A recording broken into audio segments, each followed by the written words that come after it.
সুপ্রিয় দর্শক শ্রোতা, আবার রূপ গার্ডেনিং চ্যানেলের পক্ষ থেকে আমি উত্তম কুমার মৃধা সবাইকে জানাই প্রীতি ও শুভেচ্ছা। আপনারা দেখছেন আমার ছাদ বাগানের একটি সিঙ্গেল পেটাল অবেসাম অ্যাডেনিয়াম। এটি আমার বীজ তৈরির একটি মাদার গাছ।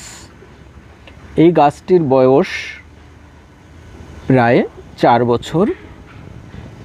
এটি আমি বীজ তৈরির জন্য গ্রাফট করিনি, এটি ন্যাচারাল পলিনেশনেই প্রচুর বীজ দেয় প্রতি বছর।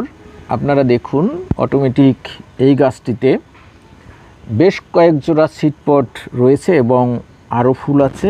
এটিতেও অনেক সিডপট আসবে আশা করছি। তো গাছটি কেমন লাগলো সবাই জানাবেন। ধন্যবাদ সবাইকে, ভালো থাকুন, সুস্থ